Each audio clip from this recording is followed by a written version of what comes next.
Instead of raising the minimum wage, let's lower taxes for the working poor. I want to believe that every president would love to do something they would be proud of and they can look back on with pride of accomplishment. We need to focus on reducing property taxes. We need to focus on education funding. We need to focus on getting term limits on elected officials to reward work, to grow the middle class and strengthen the economy, to give millions of Nigerians the respect they deserve. It's time to raise the minimum wage. Raising the minimum wage to 200,000 naira will benefit over 50 million workers across the country, and it will help businesses too. Raising the minimum wage will put more money in people's pockets, which they will pump back into the economy by spending it on goods and services in their communities. And on that note, I am welcoming you to today's edition of your groovy program, The Burning Issues, coming live to you from MFM Radio TV, situated in the premises of DSS Hotel, Akpete here in Ibadan. Olushola Ayobami is my name, and we will rub minds together on the topic which says the NLC stands on 200,000 naira minimum wage. Is that too much? Or they should have requested for more? But before I bring in my analyst this morning, this afternoon, I want us to look at something, just like yesterday. It came all over the news. When we read in our newspapers, online, on social medias, that federal government of Nigeria, even though the president, Bola Ahmed Tinubu, they are making a proposal of 114% increase in their own salaries. But one thing is certain, NLC has been calling for increase in minimum wage, not for any other thing. But one thing is certain, since the removal of fuel subsidy in Nigeria under the administration of His Excellency President Bola Ahmed Tinubu, I want to believe that we've had all these ups and downs in the economic sector as well, and the NLC has been calling for increment in the minimum wage.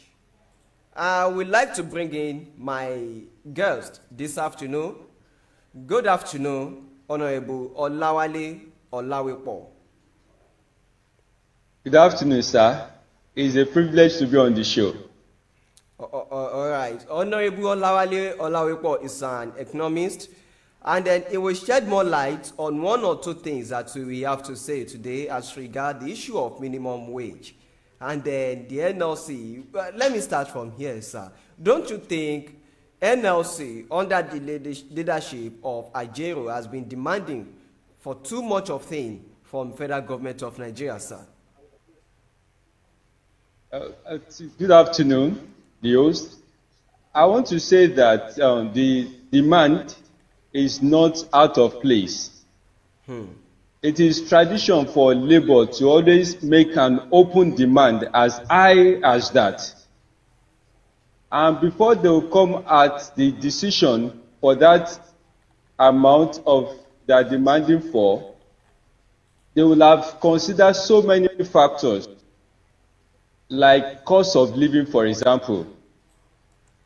Let's take an example. For an average employee in Lagos State, at least the person will need about 1,000 naira for transportation every day. That's about 20,000 in a month. You look at cost of feeding, let's say another 1,000 naira. On the average, that's 20,000 naira, making 40,000 naira. All of these excluding the rent, the utility, and some other levies that the employee will have to pay. So for an average employee to live a quality standard of life in today's economy, we should be looking at between 150,000 and 200,000 naira. Wow.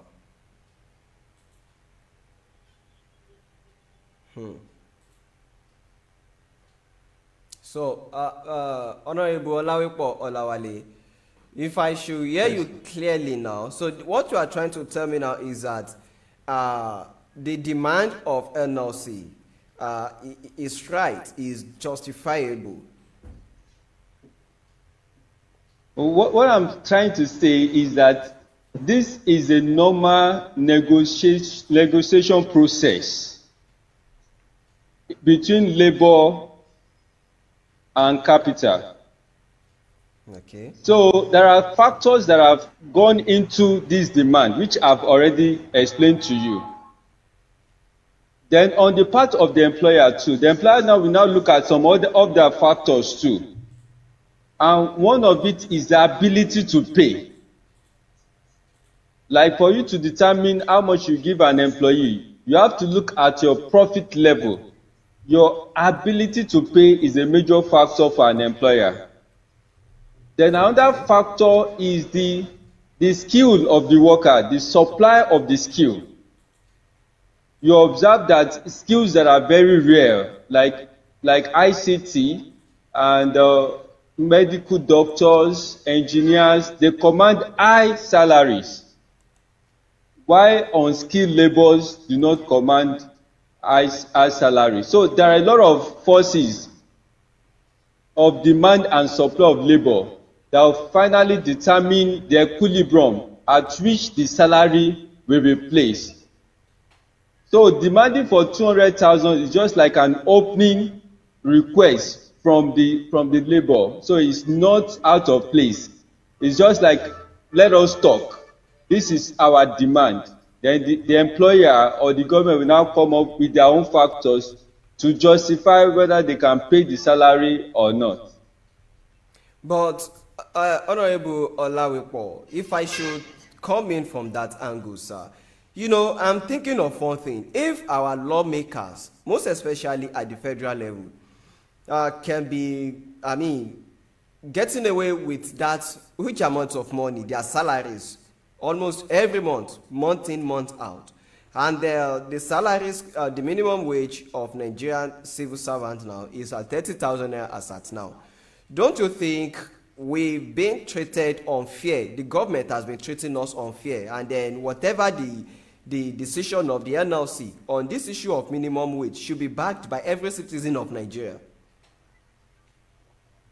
Actually, this is a very thorny issue when it comes to executive compensation.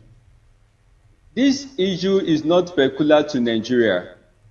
Even in advanced country, legislators, CEO of Fortune companies earn unusual big salary. And these are issues of concern, but like I said, they are mostly determined by forces of demand and supply. I'm aware a lot of people are complaining that the legislators are earning so much of money, this and that. But you observe that there are government agencies that actually determine these salaries. So they don't just come up with this salary and say, oh, you take this, you take that. Are they not sharing the national cake together? Those agencies that come up with this structure for the lawmakers, and then they were like, okay, the majority of Nigerians, we should be going home every month with 30,000 naira, whereas they are going home every month with 36 million naira. Those agencies and the lawmakers, are they not sharing the national cake together? That is, I'm sorry to say, is a layman argument. Is a layman argument. What we should be concerned about is the level of governance.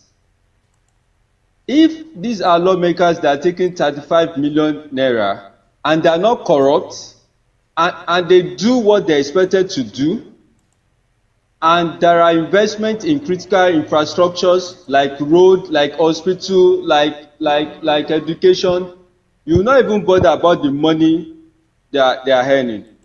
If you check England, for example, you can't see any public officer engage in any act of corruption outside of the salaries they were given. And the remaining money that you call the national wealth or cake is being utilized judiciously. It's because there is high level of corruption in the system. That's why you are concerned about their compensation. To me, their compensation is okay for their position because it's an executive position. And when you look at their number, there are not many compared to the millions of Nigerians. So we should not be so concerned about their compensation. It's executive compensation and comes with a lot of perks and other benefits. They've earned it, they justify it. But what they should do is that they should ensure that they use their office to bring about development to the citizen. And if they are able to do that, an average employee will not be bothered about their salary. Let me ask you this question. You said we are compensating them, right? They go home with salaries. Yes. They go home with allowances. Accommodation allowance, as out yesterday, the news that came out yesterday recorded it that each person will have 24 billion, I think overall allowances for accommodation, equivalent to 24 billion naira for accommodation only. They go home with newspaper allowance, sitting allowance, and every other thing. Now, let's do it like this. Let teacher be collecting 36 million naira, and the lawmakers should be collecting 30,000 naira. Would that be fair enough? Mr. Nikoko, I've told you about how salaries are determined in a capitalist society. How? In fact, I sincerely want to know, like how? You and I are economists, and I know that you have ideas of this thing. Okay, can you share, more light on this? Okay, I'll give you 3 or 4 points on how salaries are determined in a capitalist society. Okay. One is the availability of labor. Do you get that? So if you have more supply of labor, if labor is in quantity, then the salary of those laborers will go down. Do you get it? If you have few laborers, their salaries will go up. That's one factor. Then another factor is the technical know-how of labor. So, in other words, a driver cannot earn the same thing as a medical doctor. A driver earns the same thing as a legislator. Do you get it? I'm not looking at the morality. I'm just telling you about the economics of it. Well, this can be very sensational. And another one is the ability of the organization to pay. Do you get it? So, in other words, you can be doing the same job and still earn different salaries. So, these are some of the factors, the location that determine the salaries of employees. I told you that the legislators, they are executives. So, they attract executive compensations. Go and check private organizations, oil companies. Some of them even have private jets attached to their office because they know the value of what they are bringing to the company. So for me, I'm not against making the legislators comfortable. What you don't realize is that this country is so wealthy, we are so rich, we have more than enough that can go around. So the executive compensation for the legislature is not an issue. The issue is that they should see corruption. They should be comfortable with funds that are appropriated to them through all the necessary government agencies, and ensure that the money that are budget in the national budget is used for the common person. Recently, we just heard about salary padding. Before it used to be budget padding. We have oil itself. If all these linkages are blocked, I can assure you that the quality of life of an average Nigerian will improve tremendously. Okay, let me take you back to the issue of NLC now. You know, the Nigerian Labour Congress, under the leadership of Ajayo, has been saying, okay, we are going on strike, and then before you know it, they will reverse, they will just suspend the strike. Say, we are no longer going on strike. Do you still believe in NLC in Nigeria?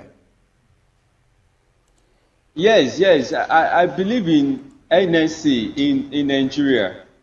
It's something that we need. NSC is a pressure organization established to protect the welfare of their members.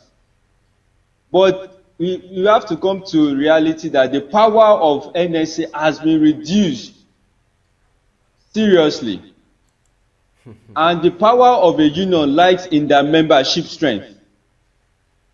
And since the time of General Olusegun Obasanjo, the public servants have been retrenched and their numbers have been reduced greatly. So you can't compare the influence of NSC during the time of Adam Oshiomhole.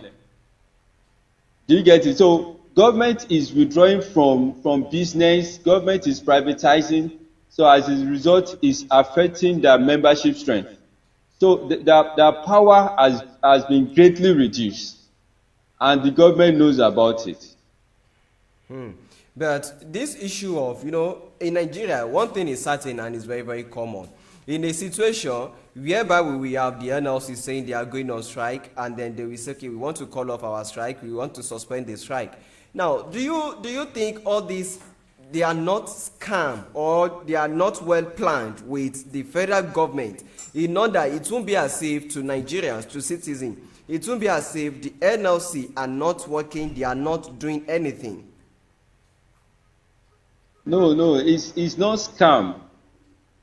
When there is a process, a procedure for dispute resolution in any of. Okay.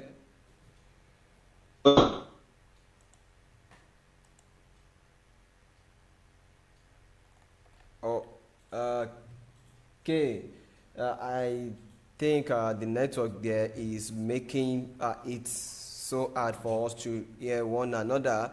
And then there is one thing that I just want us to know before we go on the commercial break this morning, which is that he has already made mention of one thing, that the NLC saying they are going on break. I mean, the NLC saying they want to suspend their strike is not a scam.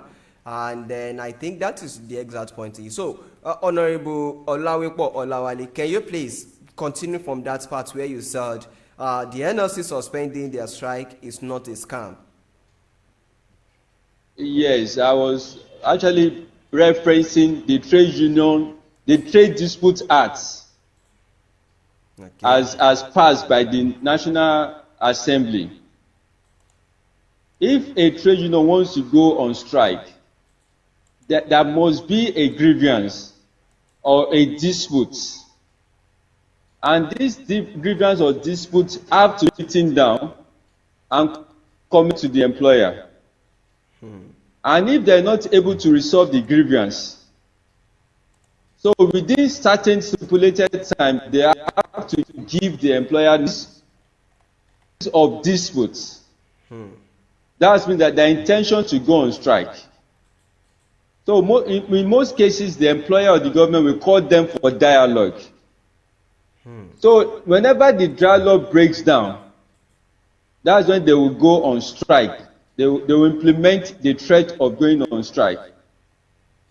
But if they're able to resolve the issues amicably, then they will come out with a communique that they will jointly sign by both parties. So in the recent case of the hike in fuel, that was exactly what happened. Yes, exactly. And I was aware that there was a communique that was signed and a committee that was set up to implement the resolution. So it's not a scam at all. It's just the normal process to follow. It's a normal process to follow. Okay, now I'm sure you, as I've said earlier, you are an economist, and then so far you have been, you've justified the point that the large amount, the huge amount that the lawmakers are just cutting out or cutting away every month is justifiable. Honorable Olawepo Olawale, let me throw this one to you, sir. If you are working for the government, won't you be grieved with the stipends that the government is giving to you every month? I didn't get that, sir. If you are working for the government like a civil servant, won't you be grieved with the stipends, that little amount of money that you are being paid every month? No, I will not be grieved about it. It's just for me to know what I need to do to improve my status in life. I'll tell you a story. Okay. My stepfather is an Igbo man. Okay. And he came to Lagos with school start. And he was employed with Nigerian Postal Service. So he started as a clerical officer. And he was able to do correspondence courses from schools, law schools in London.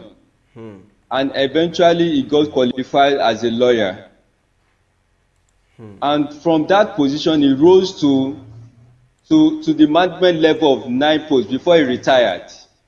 And was able to travel the whole world, with the new position he got. So if you are earning stipends, it's just a clarion call for you to improve yourself. It doesn't mean that you have to stay there permanently. Forget about sentiment. Whatever thing people are saying, does not add money to you. It's the value of what you are contributing that will determine your salary. So being a security guard or a cleaner does not mean that you have to be there permanently. It's just for you to ask certain questions and interact with people and let them know, get to know what you need to do to improve your status in life. So that is just it. So anybody can rise up to a big position. But with this issue of minimum wage at 30,000 naira per month, not all states are able to pay that 30,000 naira as we speak. That is one thing that I want you to know.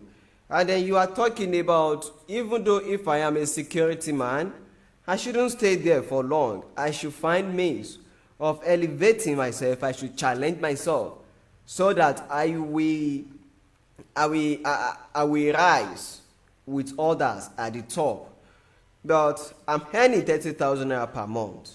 I have to pay rent, and then my transport allowances comes with this 30,000 naira per month. I have family to cater for, and then I need to do subscription for my phone as well. And then I know there are some people, they have their salary they won't touch it. 24 billion naira has been set aside for their accommodation. They have petrol allowances, they have feeding allowances, they have other things allowances. They sit twice in a week, and yet I work from 8 o'clock to 4 o'clock every day. And you are telling me, sir, that this thing is justifiable?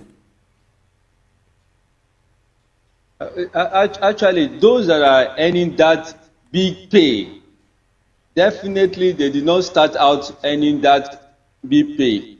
It's a lot of processes, the experience, qualification that they have achieved over a long period of time. I have people that have PhD and then they are earning nothing close to 100,000 naira.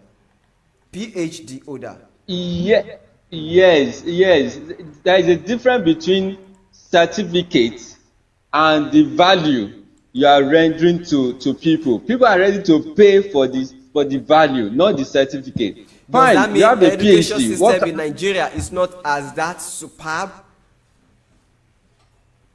It's not like that. It's not as if it's not. It's about the individual person. Okay. You know, some people say that you go through school, you have to allow the school to go through you. You know, success in life is more than reading books. In fact, what you even need may be just talking with people and they will give you ideas. Do you get what I'm saying? So, for the fact that you have PhD is not a guarantee for success. Wow. But what PhD does for you is to help you to develop your critical thinking ability, your ability to reason things out, to find out solutions to problems, and to find out what can I do in my present situation to improve myself. That's what PhD is all about. Do you guys? So it's not a guarantee that you have to be successful. Do you get it? I want to also quickly add to value. What Okay. value means.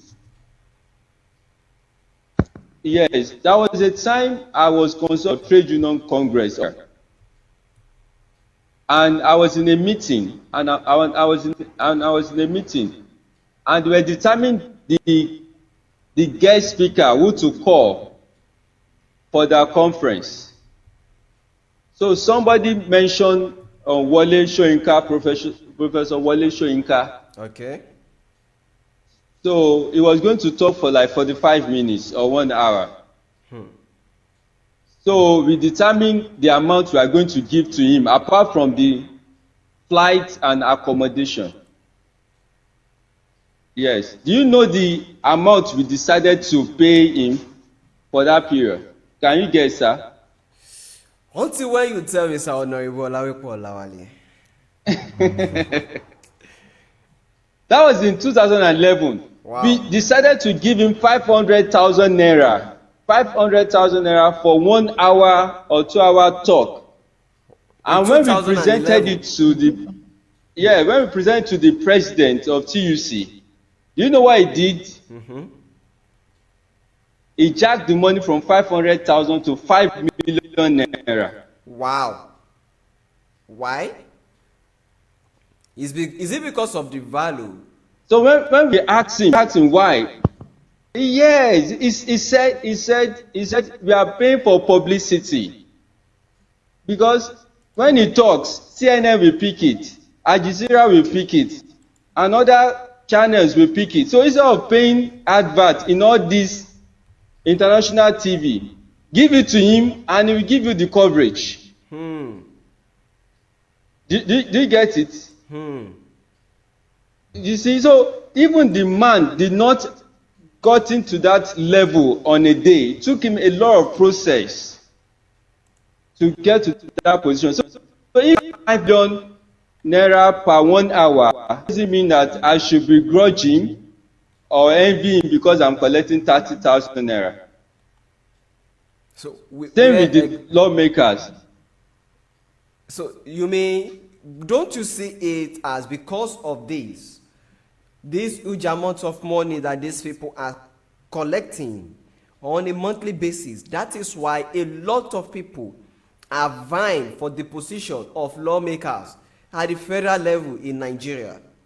Not because they really want to serve. I will be sincere with you. Little of their impact is felt in in the federation. I also want to say that there are a lot of factors that determine why people want to contest for election. Some may just be for power.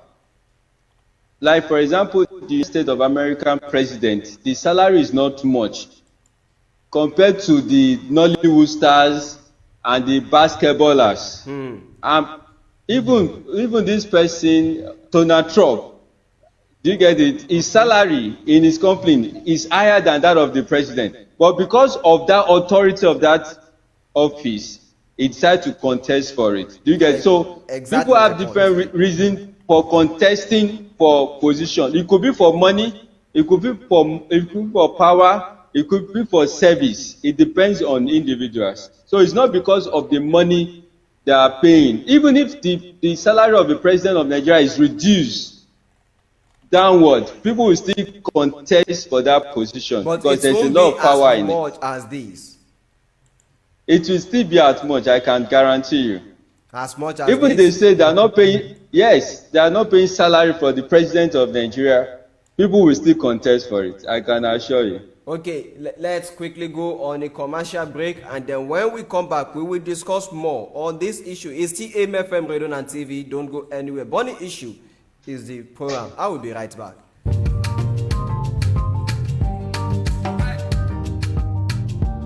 You can reach us on all our social media platforms on Facebook at AIMFM and TV. On Twitter at AIM_FM. On Instagram at AIMFM_TV. On YouTube, AIMFM Radio and TV. The Asia's Hotels and Conference Center is one and only event place with a clear difference and tasteful excellence here in the Asian city of Ibadan. For your next and upcoming event, whether marriage engagement, wedding reception, anniversaries, conferences, seminars, or birthday, the Asia's Hotels and Conference Center is affordable and fully equipped with all imaginable ultra-modern facilities for your total convenience without headache, security, power, environment, parking space, and royal service by their staff. All roads lead to the Aces Hotel and Conference Center today at kilometer 2.5 Ijokodo Akbete Akufo Road at Kere, Ibadan. For booking and more information, call 080-8746-7420, 080-9744-1898, or 080-2869-0012. The Aces Hotels and Conference Center, where comfortability speaks than words. Ìgbà tó tó bá ní ṣe baálé ọba gbọ́migbọ́mi, kọ̀ǹkọ̀ tó tó kọ̀ǹkọ̀ ní ṣe ọba wọn lálẹ́ odò. Bó jẹ́ tìròyìn tó kojú owó, orin tó dùn ún gbọ́ létí, àṣà, ẹ̀fẹ̀ àtàwọn ọ̀rọ̀ ìṣítí lọ́lọ́kanjọ̀kan. Ìkànnì AMFM rédíò. Ọba ló jẹ́ láwùjọ rédíò.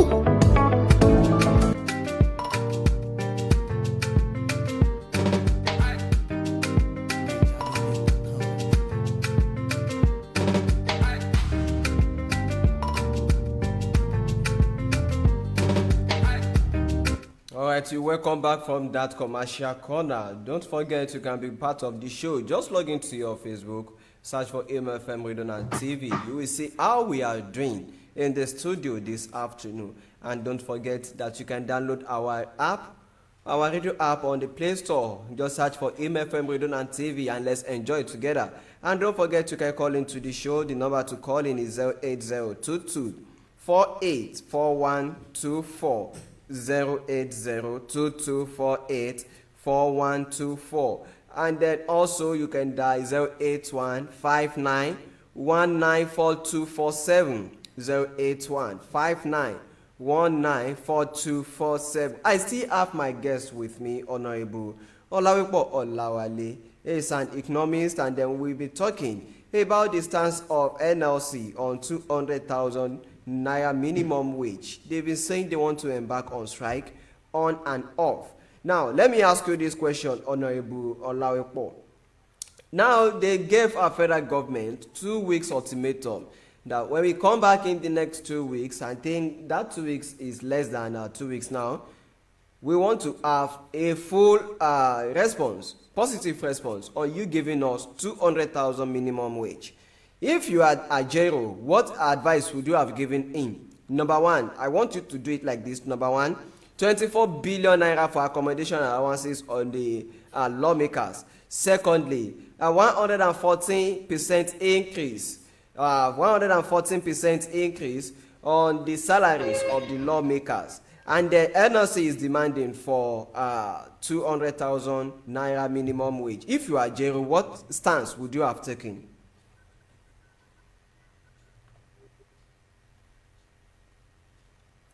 Honorable Olawipo, are you still there?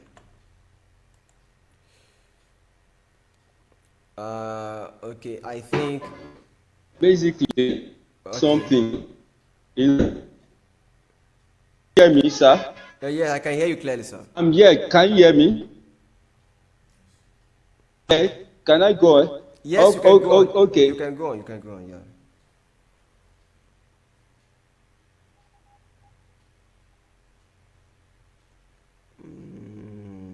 All right.